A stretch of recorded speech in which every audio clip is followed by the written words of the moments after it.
Hello, guys, and welcome to a new episode. And I'm so delighted to have AnJa today here with me. And I guess, AnJa, you should introduce yourself because what you're doing is so interesting. And well, she's also working in the erotic industry, or tell me if I'm wrong, or pleasure industry, or how would you call it yourself?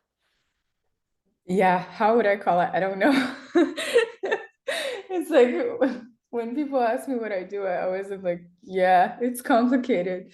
Um, but thank you for the introduction, AnJa, and thank you for the invitation. Yeah, like I said, my name is AnJa, aka Pimenta Cítrica. That's my pen name, and people also know me by that, which in Portuguese, that's my mother tongue, means something like citric and spicy.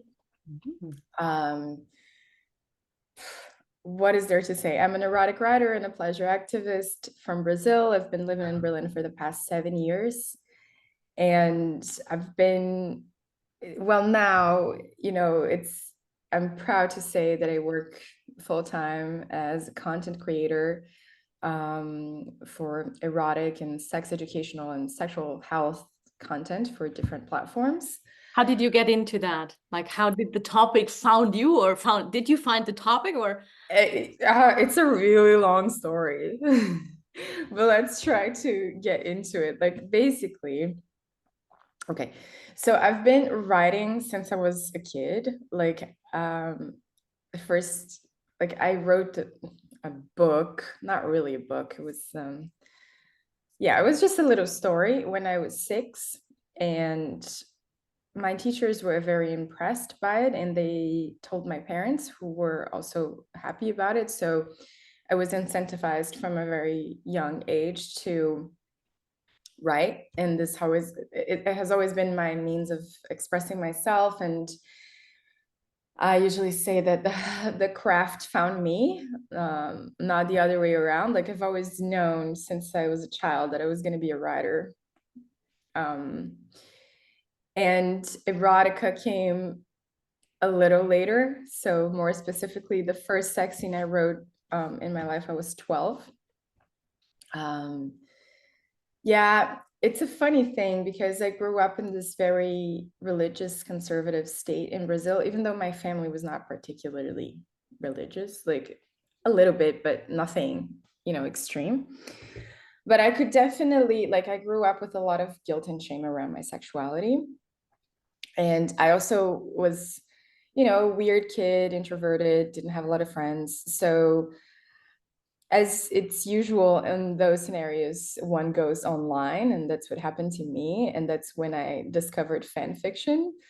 And then when I discovered sexy fan fiction, and that like really changed everything for me to like be reading about sex online. And I decided to try my hand at it because I was already writing, right? So I wrote this sex scene in which I am having sex with Daniel Radcliffe, of all people, not Harry Potter, Daniel Radcliffe. We're the same age, by the way. So I was 12, and at the time, I think he must have been 13 or something. But what's funny about this is that I wrote this scene from his perspective. So that granted me a lot of freedom. Like, it felt really liberating to step into a man's shoes and be able to talk freely about sex, or write freely about sex. And I really liked that feeling. So I got addicted. Like, I just never stopped. Like I said, I didn't have a lot of friends. Like, it was bullied a lot in school. So the internet kind of became my subterfuge. And by the time that I was like 16, 17, I would just like be online. Like, I would get home from school, turn on my computer, read smut the whole afternoon, then write, and then go to school the next day. And instead of paying attention to class, I would just like scribble away in my notebook, like writing sex scenes, sex scene after sex scene after sex scene. And my teachers were like, they thought I was damaged goods. They were like, this girl is gonna amount up to nothing. That's what I never understand, why everybody thinks we are damaged because we are Yes. into that industry. How did you make out a living, by the way, later on? Like, you found your passion, you started writing, you finished. Oh, no, I wish it was that simple. It was a lot more Oh, like but thanks it for was a rocky telling me, path. Anna, because people always see in the internet, oh, it's so easy, it's so easy. You just sign up there and you just sign up there, and then you're famous basically overnight. Oh no. I mean, there is this phrase that we say in Portuguese. It's quem vê close e não vê corre. That basically means like whoever sees you on Instagram, like you post only the good parts, has no idea like the hard work that goes behind it and all the disappointment and the things that don't work out. So Especially in our industry on social media, oh, you get banned and you get locked. yeah, there is also that side of that, of course. So yeah, I mean, it was not, an easy path. And I didn't really, I mean, this was just me like as a teenager looking for an outlet. I really thought I was like a complete freak. But what was good about it is that I found a community online, like an international community of people that were writing fan fiction, and it was very positive to have like friends online all over the world that I could share this interest with. And I learned a lot because this world is queer, and as a teenager, it's not only queer, but it's certainly, there is a lot of intersection with the queer community. And as a teenager, I started like realizing that maybe I was not straight, which was terrifying. But to have people online that were like going through the same thing was definitely, it made things easier. And through reading all of that, I learned so much because I was obviously not having sex. Like I was just at home all the time. Same. I was writing and I was Yeah. talking to people and giving the best advices, and everyone thought like, what the hell is Oh, she? she knows what she's doing. Amazing sex Yes, life. And you're like, no, I'm like the most shy girl ever when it comes to guys, but yeah. yeah. I mean, I was not like, I was the epitome of like a, the basement or the whole stereotype. But I was reading about all of these things, and I learned so much, and because I learned about different fetishes, I learned about different realities. So there were stories that were talking about like transgender people and gender reassignment surgery and hormonal therapy way before that was in the mainstream. So I came like in touch with the existence of the trans community, for instance, and different fetishes, as I learned what BDSM was, what a safe word was, like all of these things before I even had sex. And I kind of like, I realized in reading all of that and experiencing through the stories kind of what I liked and what I didn't like. Because, there would be like some hard BDSM, like really disciplining scenes that I would read. It's like, but then I remember when I read like a pegging scene for the first time, I had no idea that it even existed. And it was just like struck a chord, like, oh my God, this is so sexy. That's when I also realized that I really like men like in women's clothes and makeup. The scenes with that was just like resonate. So I feel like it prepared me a lot for having sex way before I did, because it just showed me like a colorful world, like from a safe standpoint. And I was never very interested in visual porn. Like at the time, we didn't have the options that we have today, right? So it was like mainstream porn that was like scary to me. I didn't want to like, so I feel like that vision that I got through the fan fiction, which is, still erotic, is still very romanticized, it's still fantasy, but it was very sex positive in the way that it was like queer friendly. It was a lot more inclusive. It just even more body positive, and it just gave me a healthier outlet, so to speak. So, by the time that I finally got to have sex, and funnily enough, like I met my first girlfriend in this community. Like she was also writing, and we met online and we started like writing together. And that's how we fell in love. Isn't that cute? And then, when I finally was 20, like nearly 21 even, and I like, okay, I'm gonna have sex for the first time, I feel like I had a really good vision of what sex was that was like very far from what like the mainstream and only the sex education that I got in school offered. So I'm very grateful for that. And it obviously, like on the creative side, like helped me explore a lot, you know, online and like posting things, because it's there's a lot of people, so people are reading your stuff, you're getting feedback, and it's all happening, you know, lively there. Like at the same time, you post something, the next day there's a bunch of comments, people like this, people don't like that. So I got to test like how to write, how to do a hook, what do people respond to.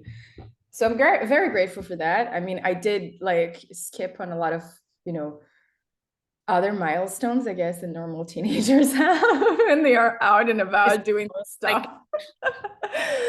But I think it was really for the best. But like I said, like in my professional, like in my student life, I was really falling apart. Like I was a gifted small child that turned into a damaged teenager, and it was just a lot. Like I was having a hard time at home. I was like having a hard time with the social aspect of the teenage years. So my grades dropped dramatically. And I was just not interested in that anymore. Like I was just wanted to write. And my Imagine teachers were like, what to do with her. did not get it. They didn't understand at all. Like they really thought like, I think they thought like, wow, this girl had so much potential. Look at her now, it's all gone. Now it's all gone. It's a waste of. I was like, I remember having this moment last year when I was going to Paris to be interviewed by 𝒂𝒊𝒂𝒕, like the channel. Yeah, it was a really nice moment, and I was like at the airport, and you know, I was going to be interviewed by them in the inside the Banksy Museum for a feature. And I remember just thinking like, huh, in your face, teachers. Writing smut did get me far. I'm going to Exactly. Just by believing into myself, I made it. Yeah. How did you find out that you really want to make a passion out of it, like a living, like really to work in that? Oh. I didn't even had no idea that was even possible. Like it really, yeah. I went to film school and specialized in screenwriting because, like I said, I've always wanted to be a writer, and that was what I wanted to do. And through, you know, college, I was still writing online, and I had this little blog in which I posted my stuff, but it was not like I was hiding it from anyone, but it was not like, it was this Yeah. different identity that I had online. Yeah, because of the stigma today. I mean, what would you do? I mean, Yeah. people judge you as soon as you say out loud, I did this, I'm working in the industry, or doing something with erotic. I mean, it's the same I started with coaching, and now I'm studying sexual therapy, and people are like, what the heck? I mean, it's still a stigma on and label. Oh, absolutely. And there is like this huge stigma on erotica that's like second class literature, second, like it's not really art. And I was going to this very progressive, like artsy university in Sao Paulo, you know, like lots of smart kids, and everyone was like, oh, I want to do serious art and do serious things, you know, like and I felt like I couldn't tell them that I want to write about sex. No one would take me seriously. I wanted to be taken seriously as a But writer. did you figure out while studying that it changed your way of writing? Like you said, you I studied. think like especially in the beginning, because when I went to college, it was like also socially, it was the moment I was have you watched Glee? Yes. You know, it was like Glee, like those kind of kids. And when I went to college, it's like, oh my God, I finally have friends and people like me. And it was really, it was like Harry Potter going to Hogwarts for the first time. So I really, really cared about these people's opinion of me. You know, I really wanted to fit in. It was so important for me to belong. And so I kind of like really tried to adapt. Towards the end, I was like feeling like I was more being my authentic self when it comes to my artistic expression. Okay. You know, as like through the nearly 5 years of my education, I was like, okay, finding my way again. But there was definitely a moment there that was like really trying to write about things that I should be writing about instead of what I really wanted to say. And it's just so forced. It's never good when it is like that. No, it's not, because it feels hard and then you fight and then it's never gonna read like when it just comes naturally and it's easy and you have like I can see and I can hear your fire in your eyes and that lightning, like it really drives you, and it's something which you really do from the bottom out of your heart. And that's what I appreciate, because people always think, as you said before, are we normal? Are we, something is not right with us? Like, who defines that? Like, Yeah, but the thing is, when you that's the thing. It's like now I found this community of people. I'm like, yeah, but when you don't, then it's so isolating, right? You're just yes. like, wow. So yeah, that's like how I felt. And after I graduated college, I started working in the industry, like in Brazil. So I was doing screenwriting and production, and it was fine. You know, it was like very hustle culture. São Paulo is like very much like that. And I got a job in production, like content production, and I got to a managing position quite early on. Like I was 25, and it looked like my career was like getting into a very defined path very early. Yeah. So And you, I started to get really nervous about it. yeah. Um, and because I just I didn't want to be doing that, you know. And I was working so much. I was working like 60, 70 hours a week, and I felt like my creativity was really stifled. Mm. I couldn't write anymore. It's like it felt like it was so dry, you know, like it didn't. And that's when the alarm bells really went off. It's like there is something really wrong, because I've been writing since I was 6, and now suddenly I can't do it anymore. Like I can't recognize myself like this. um and I had, you know, my blog still, that it was like a separate thing. And I decided like, okay, I need to make a change in my life. Like this is not, you know, if I don't, because I felt like it's also, you know, you start making a bit more money, and you like you get comfortable in that position. So and I like for the first time, so I was like, if I stay a little bit longer, I'm not gonna get out, you No. know. Yeah. So I was like, okay, I need to make a change in my life. It needs to be a real big change. And at the time, like I've always wanted to live abroad, just to see the world, to have different experiences. That was a dream of mine. I applied for a scholarship for a screenwriting master's in New York. Didn't get it. Was very sad about it. But I was like, okay, if it's not New York, then where else could I go? And I didn't know, but it was like saving money on the side for like whatever happens.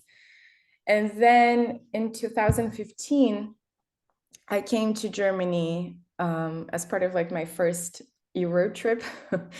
I wasn't even gonna come here. Like I was going to go to Zurich instead. But then, you know, last minute, it's like this, it looks so expensive. I have to change the money. It's too complicated. So I decided to come to Berlin because my favorite movie, which is a German Brazilian movie, is like half of it is set in Berlin. So I was like, okay, cool. Then I'll go to Berlin and I'll visit the locations of the movie. And yeah, that's what I did. And then I came here, and I remember it was so funny because I was at this hostel, and you know, some girls at the hostel and we went to a club, and it was not a great club. Like now I know, but at the time, I mean, it wasn't even like a super fun night or anything. It was okay. But when I was leaving, it was already morning, and I took the train, and the train was like going through the city. And I looked outside of the train window, and I felt something like twist inside me. And I was like, I need to live here. Mm. Like, I need to come here. And I was like, Calling. and Calling. I mean, which was a bit a crazy decision, but whatever, it worked out. So I went back home, started like learning German, found, a master's program because I needed to come here on a visa. And lo and behold, like a year after, I was like quitting my job, leaving my very cute apartment, my relationship at the time, and being like, bye, new start. But and then, the crucial thing that happened at that moment was like, okay, um I need to integrate this other part of my life Mm. into my real life. It's not enough for me to have this like secret thing going on Got it. online that Like some your people, heart was, yeah, totally get yeah, it. like I needed both things to be part of my life. And I felt like really deeply inside of me that I needed that to be happy. So I was like, I had a conversation with myself. I was like, okay, I'm willing to face all the consequences that are going to come out of it in my family life, in my work life, and my love life, because there are repercussions, and I've dealt with them in this past years. But yeah, I made a decision, and I came here, and I would love to say, oh yeah, and then everything fell into place like How was that in the instantly. beginning? How was that in the beginning to really face that and say, I'm like, okay, this is what I'm doing. This is what I've been doing. This is what I've drawn to. That what gives me joy. That what really gives me, yeah, that is me. And the other part, which is also me. But now we put it basically two hearts together to make one. And here I am. Yeah, I mean, it was not easy. Like, it was really difficult because first, like, I changed my life completely. I came to a country that I didn't like. I spoke a little bit of the language, but I mean, I'll have to confess that my German is pretty shit until today. And like, I didn't know anybody. I knew nobody. Like, I had no like ties to. When I think about it, I was like, that was a little bit crazy. I just moved here, and it was the middle of winter. It was super depressing. Like, it was really hard. I had a rough start, and um I went from like being a professional and having a career and having, my own money to like being back to being a student and like having no money at all. Um Going back to like living in dorms, like really like start again, like start over. And that was difficult. And I didn't really think like, oh, I'm gonna start writing about sex and this is gonna become my job. I didn't really have like, I was just, I need this to be out. Like, I need people to know this about me. So what I did in the beginning was just, I started like to post, and it was very like, I would just go on Facebook whenever I posted something on my blog. I'm like, oh, there's it. And then I made a YouTube channel in Portuguese, which is sadly like dead now because I don't have the time. But I started posting the videos, and people reacted really well to it. And that brought people into my circle, Mm. people of the industry, I guess. So I have, it's really funny, like a really good friend, Raquel, she's one of the founders of PORNCEPTUAL here in Berlin, which is an art collective, a party that's like queer and sex positive. And she is one of the people that saw a video of mine because we had a friend in common, and she was like, reached out to me. She's like, oh, I found it interesting what you're talking about. Like, let's go have dinner. And we became friends. It's like this one of the like that opened a lot of doors for me, which I'm super grateful for. Still work with them to this day. It's like, yeah, they hold a really special place in my heart. And so slowly, like, people started to know, like, because I think that that's one of the, like, if I can give any advice, there There's some, but like, first of all, people are not gonna know what you want to do or what you have to show if you don't show it, you know?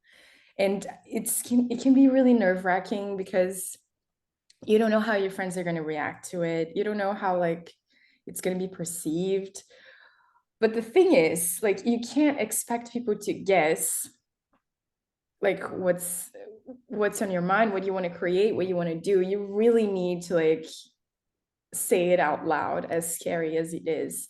And you might be surprised because when you start talking about it, when you start like, and it doesn't even have to do with, it doesn't even have to be related to eroticism or sex. I think that goes for anything, you know, if you want to be, I don't know, a business consultant or something, and you have it inside you, but you're like, you need to like start Talk bringing it about up the to dreams. people. Yeah.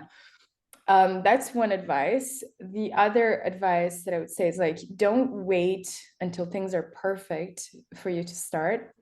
That's definitely something that I struggle with. And with like the YouTube channel, for example, I'm a terrible editor. Like I hate cutting, like I'm bad at it. And I had like a lot of insecurities about it because I was like, oh, I should be good at this because I went to film school. It wasn't my specialization, but I'm pretty bad. But it was like, you know what? Fuck it. Like, it's not perfect. I don't care. Like, what matters is the content. I'm just gonna put it out there and just come to terms with the fact that I'm not a good editor, and that's okay. And I got a little better in doing it and posting it, but if imagine if I had been like, oh, but I'm not a very good editor, so I'm not going to post these videos. I'm not going to do it. So yeah, this like let go of this total perfectionism. And the other thing is, and this is something that I think that like life came full circle is just when I was reading all of that fan fiction,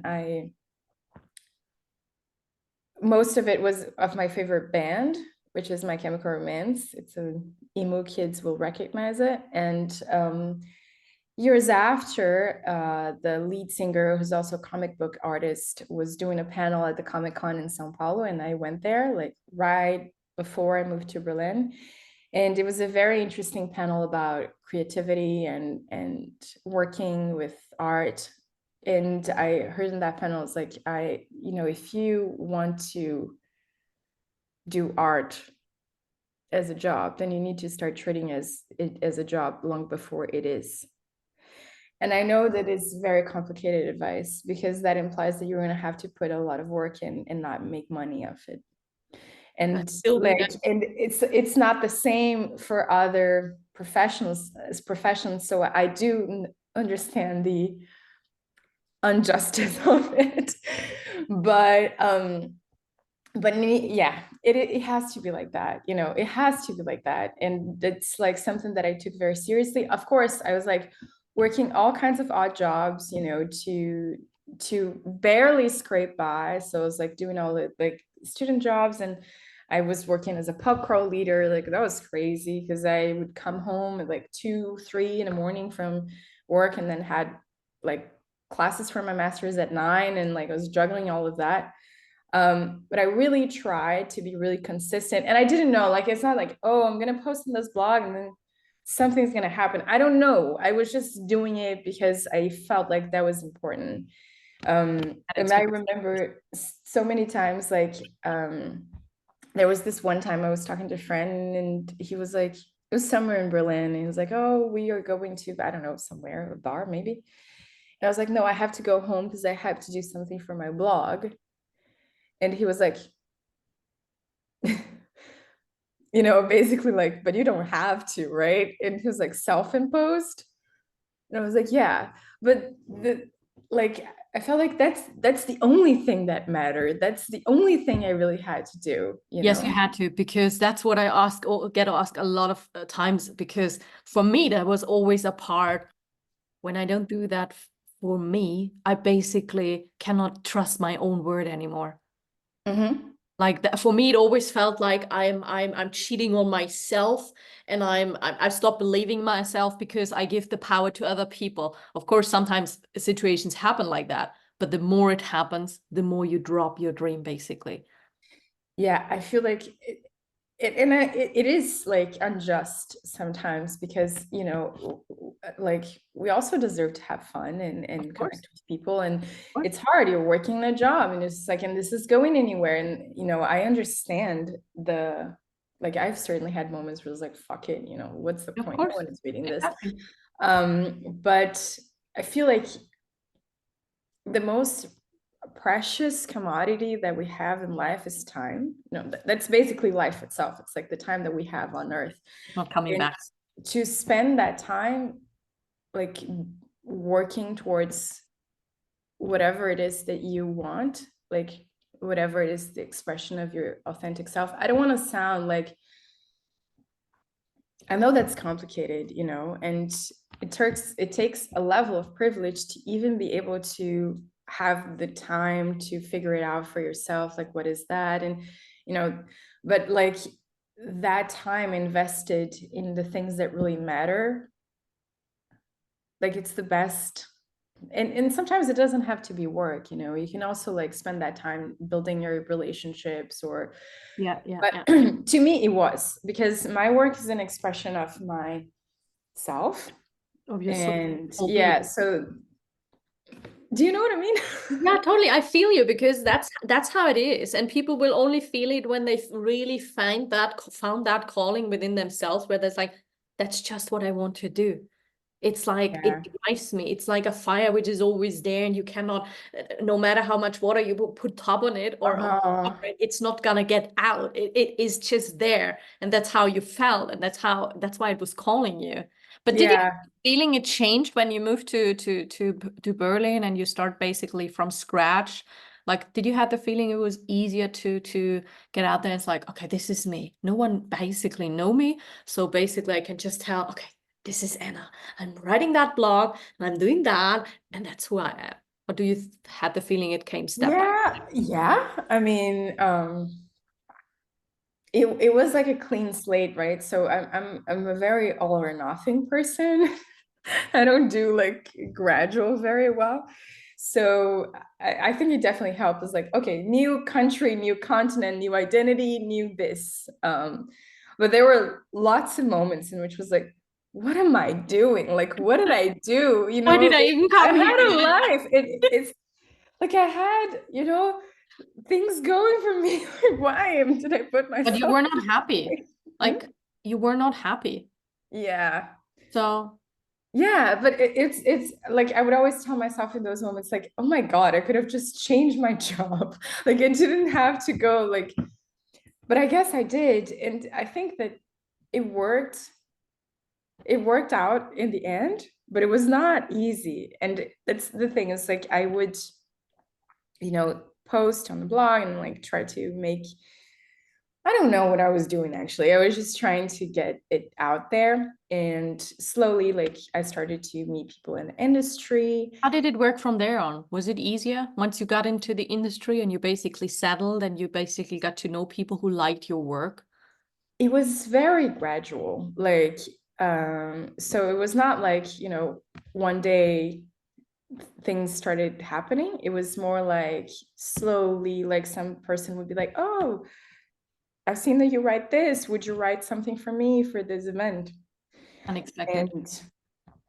And I would do that, you know, and like slowly, like people started to know what I was doing, and I got to know people around. And then eventually in 2019, was it? Yeah, yeah, 2019, I got a job as editor-in-chief at this online erotica publisher. And that was like a real like change because you know, that was like a job in the industry, and I didn't even know that that was possible. I mean, I had the experience to back it up, but I just, you know, and it was through people that knew me and that knew what I was doing that I got referred to that job. And that was great because I like got to work with many other erotic writers from so many different countries, so many different styles, so many different approaches to erotica.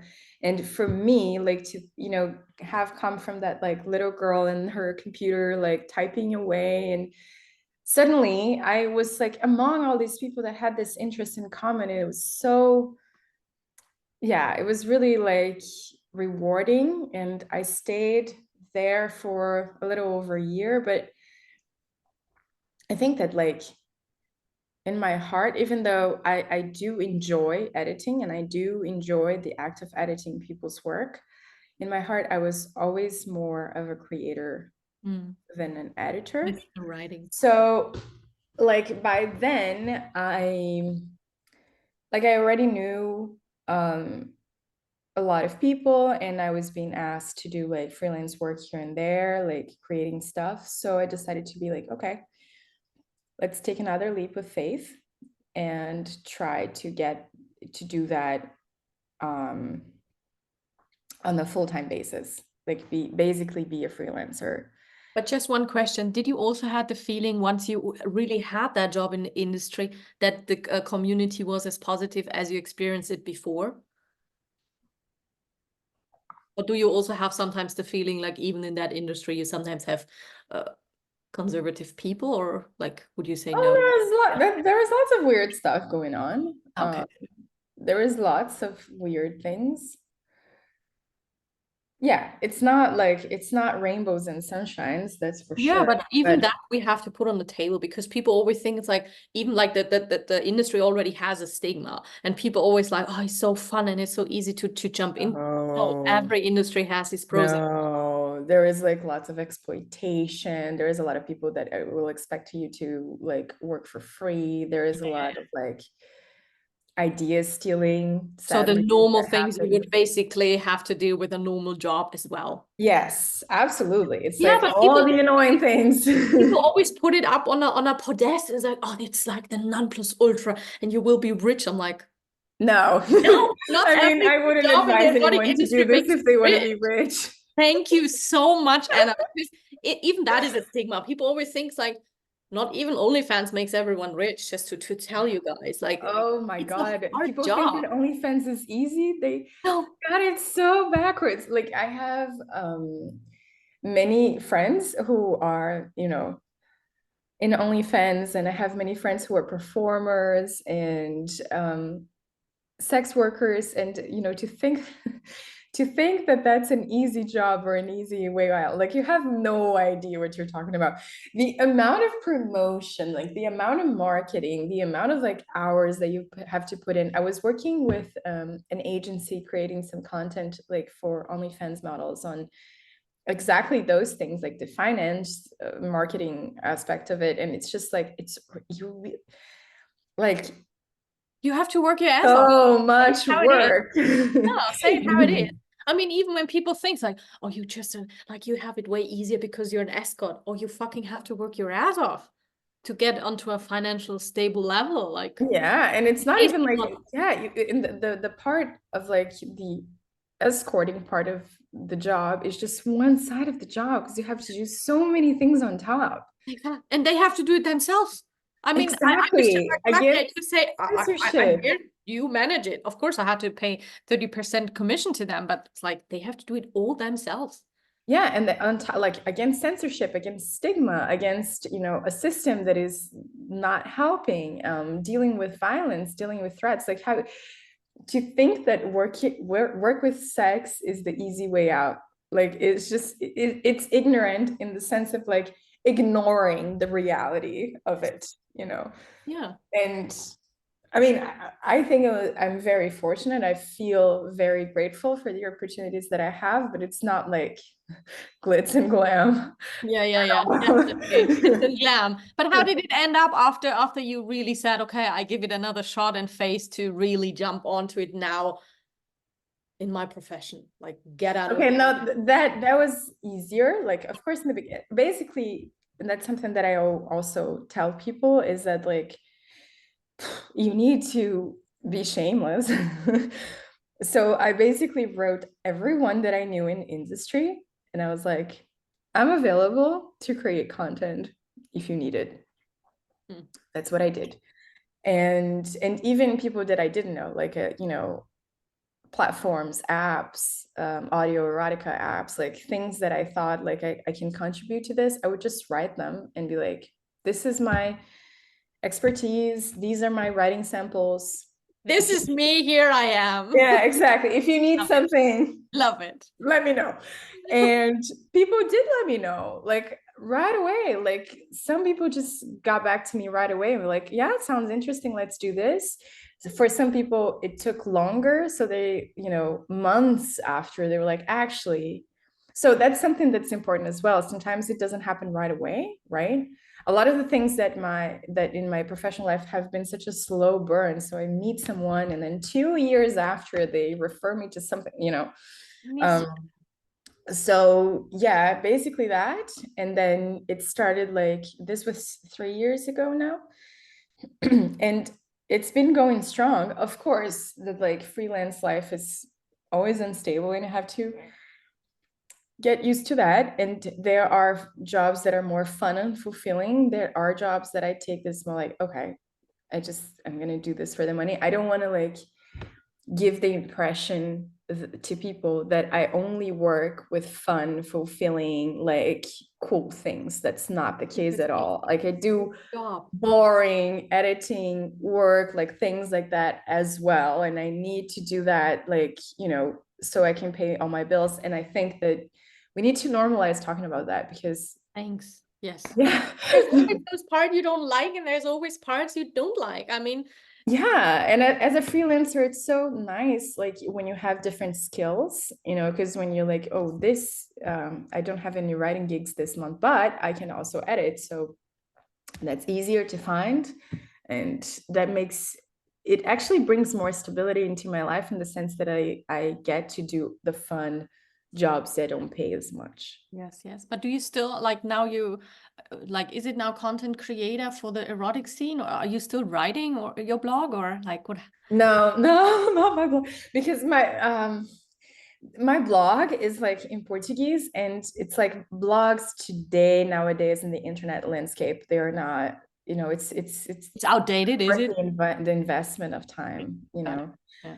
So sadly, no. I mean, I post on it sporadically when I have a spur of inspiration for something, but I'm still writing, but now like it's mostly, yeah, it's mostly commissioned work. I would say that like 80% of my creative writing today, like let's not include, I don't know, personal journaling, is commissioned work. And how that But that's happens is like, amazing, like to really make out a living out of it with your passion and to it is really. incredible. I mean, I sometimes I really need to pinch myself, like, I can't believe this is my life, you know. It's really rewarding. I'm so grateful for it. And also the people that I work with, you know, for the most, I mean, I've had bad experiences. I've had like to chase people to Yeah, pay that's a me, normal things thing. like that. It happens, but for the most part, especially as a freelancer, I've had like really positive experiences with really inspiring people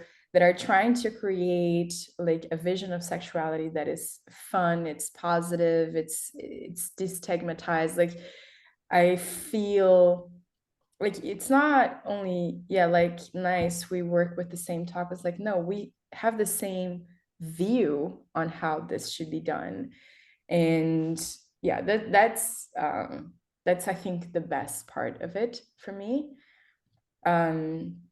I was working on a script for an ethical, can I say porn or should I say corn? No, just say it. Okay, so I was working on a script for an ethical porn company just a few weeks ago, and it was an educational slash porn video, Love it. which to me is fantastic. You know, they're even giving it a shot because I've always been a firm believer in like bridging the gap between pleasure and Yes, education. yes, yes, yes. I think that the way that we separate things does not work, and it shouldn't be like that.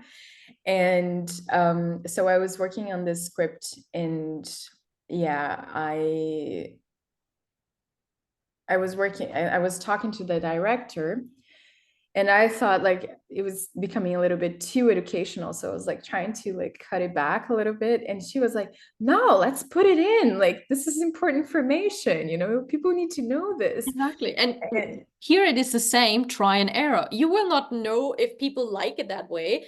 Like, they have to try it. yeah. Yeah. And I mean, I think it's like Berlin is a great hub in that sense that there are companies that are willing to bet money Yes. on trying that. You know, I mean, that's rare around the world. Well, Of definitely. course, it's an industry that is like poor and it doesn't have a lot of money. I mean, maybe the sex tech part has the most money, but content creation not a lot. But still, I feel like that's very valuable. I feel very grateful to be able to work with companies that have the same ethos that I have. You know, it's not to say that everything's perfect, that all the content that we're going to put out is perfect, that everything that everybody that works there, it's not that, but there is like a common striving for sex positivity, which I'm glad to be a part of. And yeah, so I now like I'm getting my degree in sex education, and I've also been working on a project about so that's the other side, like a project about clitoranatomy for about 7 years with Nice. here. So since I moved to Berlin, basically, and it's been, That going? Hmm? How's that going? I mean, it's so funny because it started as just like, let's talk about the clit, right? Because nobody, I mean, it started because my friend saw the clit for the first time when she was over 30. She was Wow. really impressed that she had never seen it before. So it started very small and it grew into this science community. I would say it's a science communication project now. So we have an Instagram in which we get, you know, the recent research into clitoranatomy and we transform it into Instagram friendly bite-sized information so people can learn about it. And that's the gap. I mean, honestly speaking, because a scientist or people who are like out there studying that for many years, and then they just tell you, oh, you need an Instagram. They have no clue. I mean, let's be honest. Yes, And yes, you and need communicating people, science is as you difficult. said, to translate and put it in there that it is nice, sexy, so that people, and especially the younger, watch it. Yeah, that's what we try to do. Now we're sadly not putting as much energy as we wished because so there's three of us. One of my friends had a baby. The other one started like a degree that's quite demanding, and I am like really busy. So it's, yeah, we're not being able to dedicate as much to it, but it's ongoing, and now we're doing like curation and collaboration with other projects as well, and it has taught me so much because I do public speaking on that subject now, and yeah, it's really interesting how much I was able to learn, you know, from Love it. reading the literature around clitoranatomy and everything that's been going out in the past years. And it's just like, if it's the gift that keeps giving, like I learn something new every day with this project. It's amazing. But do you have the feeling, because I observe the same in my passion, that once you're in that industry, once you work with that with your passion, you are so strive that you're like, I want to move something, I want to get further. But once you come to a point where there's basically that wall from society, where you have the feeling, at least that was my feeling. I don't know if you agree that you're like, society is not growing as quick as we do. It's certainly not. Because people um, always said, no, we are so open. I was like, not even companies are that open. They tell you, oh yeah, we are gender friendly and we are that. And I'm a person, I test that. I test that out, how gender friendly companies are, how whatever they preach and whatever they make marketing. I was like, do they really live that what they say? And most, yeah, Most of them don't. I thank mean, you.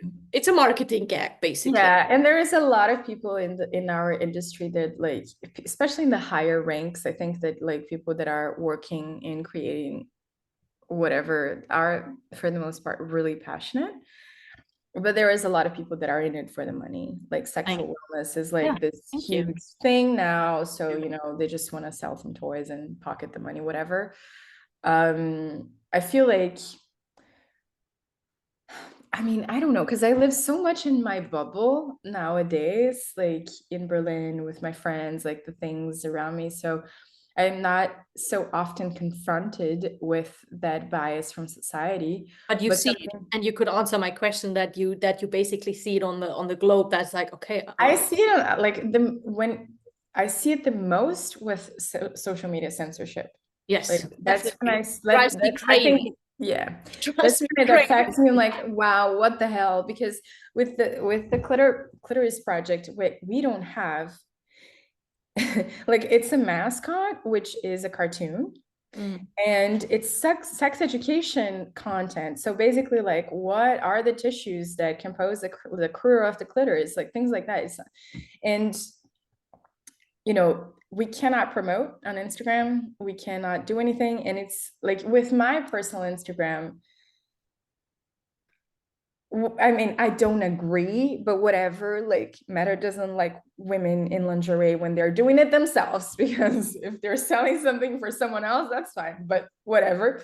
But with the clit project, like, I don't understand it. This is like kid-friendly sex education, not kid-friendly, but like teenage-friendly sex education. Totally agree with you. There's just like no distinction and no desire to have any nuance in this. The way that Meta paints everything with the same brush is like basically hardcore porn and It's talking about easier sex to education. watch than education on Instagram. It's the same, and it's like, wow, this is crazy. Like, people are really scared of sex, like really scared. And What is your I personal forget about opinion? that. Why?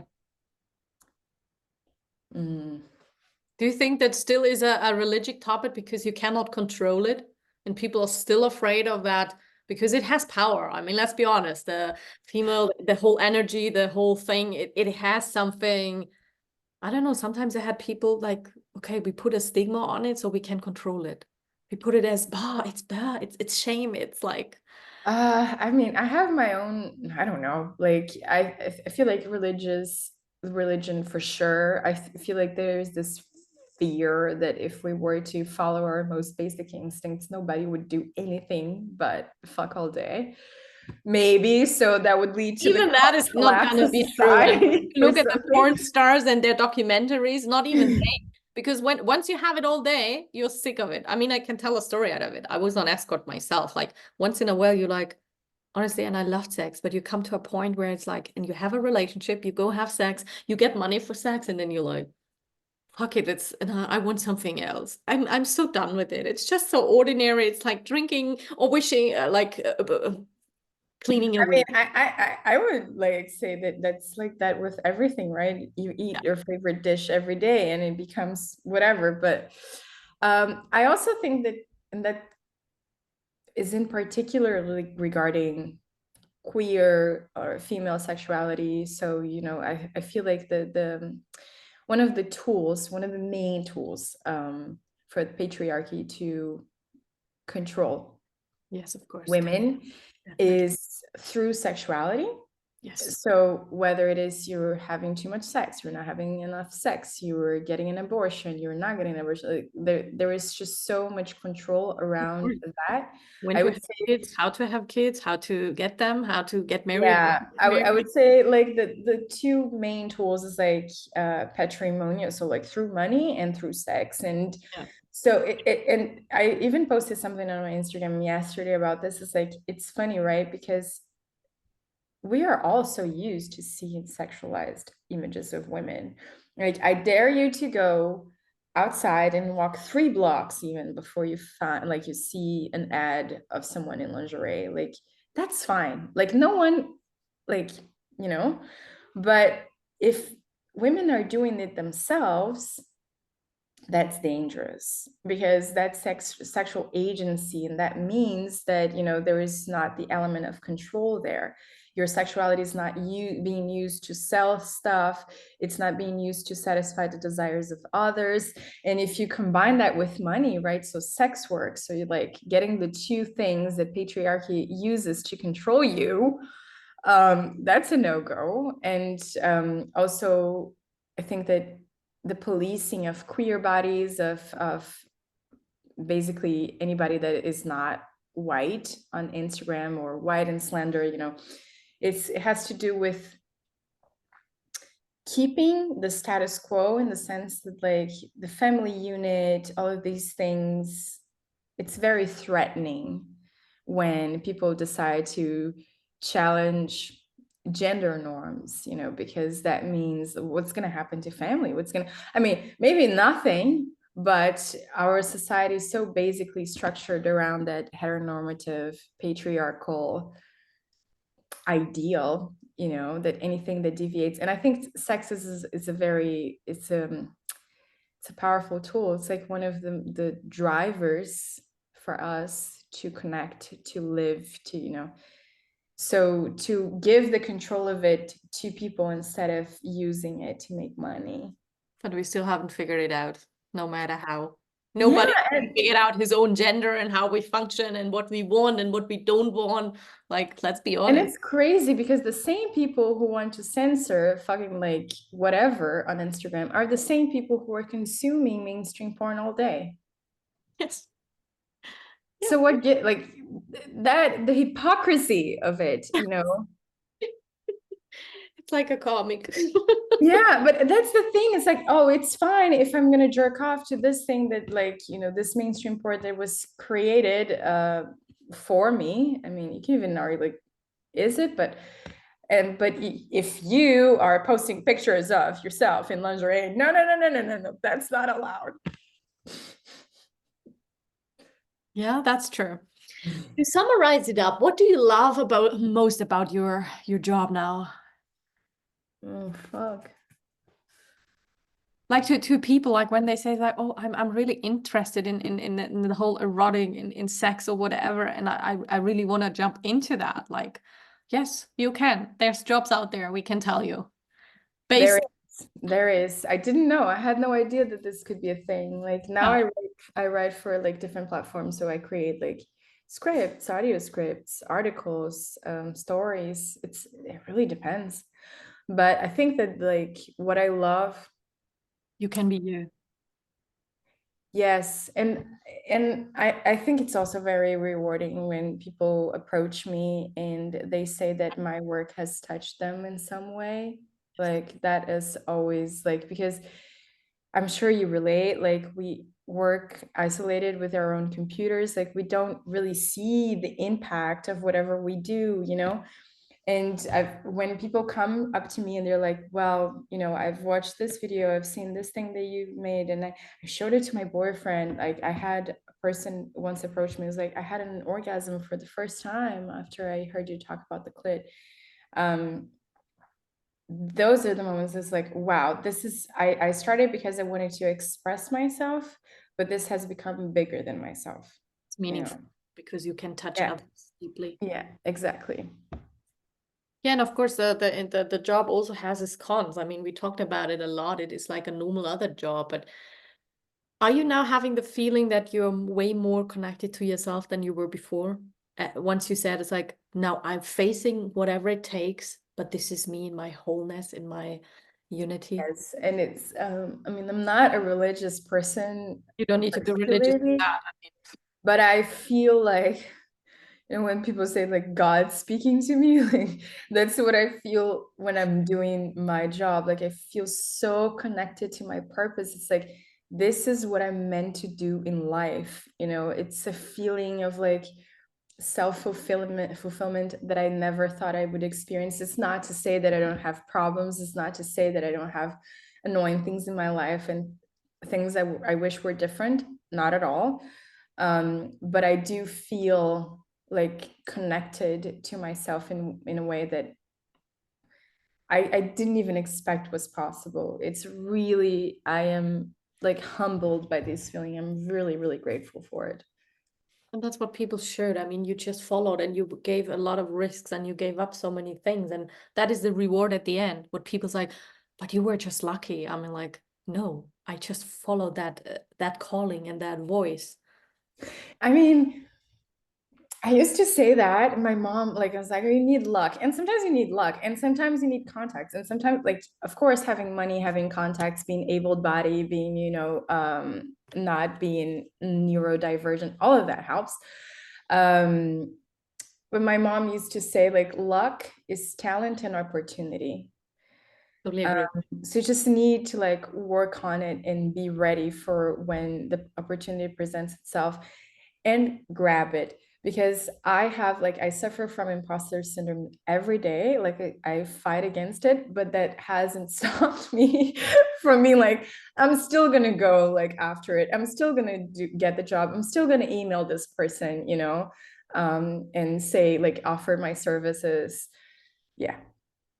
But that's how it starts, to get over this fear and to really just jump over your shadows and jump over what triggers you and what you're most afraid of, and then just do it. I mean, that's how things are going, and that's how things are getting started. Other than that, it's not going to work. Yeah, absolutely. Just another quick question. You said you're an erotic activism. What is that? Like, how do you call activism for yourself? Like, what is Well, that? I call myself a pleasure activist. Like there is a whole movement in pleasure activism, and Really? yes, it encompasses a variety of things, and it's not only about sex. It's about like having more pleasure in life, and especially for those who come from oppressed minorities, the ability to have, pleasure and to prioritize that is really a political statement, because once you have more of that, like you can build a better life for yourself. Of course, again, none of that is easy, but that's what this activism is about. For me personally, my activism revolves more around sexual pleasure, and I would say like for me sex is political. I don't, I think it's something that is very connected. It can be empowering, it can be subversive, and that's the side of sex that interests me. And in my activism, so when I'm writing, when I'm creating sex educational content, when I'm doing public speaking and teaching people about the clit, and like doing, sessions in which they're going to touch themselves and teach men how the clit works, like this is all me being an activist for people to have more pleasure in their lives. And I feel like there is not a one way of doing it.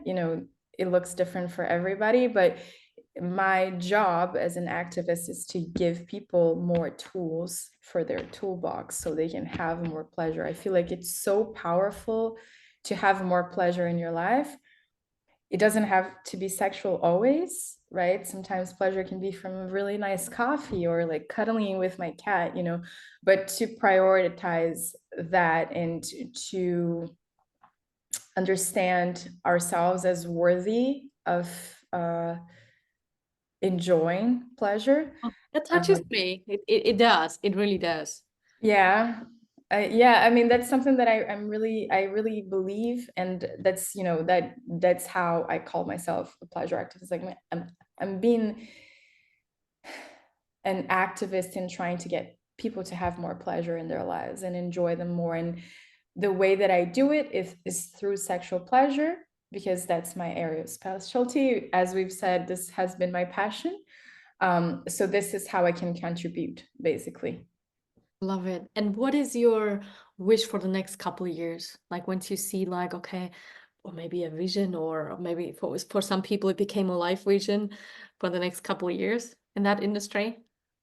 For the industry or for myself? Both? Okay, for the industry, I would really love to see a turn in censorship and us having like real conversations about that. That would be lovely. I know that's a long shot. I'm doing like a project now, a coalition to advocate for sex positive content in AI. I think that we have an opportunity now that this is a new thing, and who knows, maybe with our foot on the door. It's called Open Mind AI, if like anybody wants to look it up. It's still in the very beginning, but we're trying. And I would love to see that. That would be my main wish. I trust so much the people in the industry, my peers. I think that, people are so desperate to have the space to do quality work. We just need to be not censored and to have the space. That's basically it. So I would wish for that for the industry. And more money never hurts. But it will become one of the billion industries in the next couple of years. That's Yeah, I mean, so wouldn't hurt. For myself, damn, I mean, I have like some specific like personal goals, but I would like to work with what I work in more places, like different places. I've spent some time in Colombia and I like did some work there. That was very interesting. So the intersection between how countries have like different policies towards sexuality really interests me. So I would like to do more work in that field. Excited to get my degree done.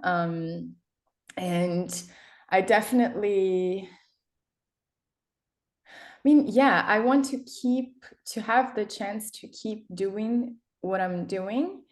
And just, just larger scales of it. So more productions, more chances of like doing longer. Maybe that would be nice. I would like to write a feature length porn film. I think that would be something that I would really be proud of myself in achieving.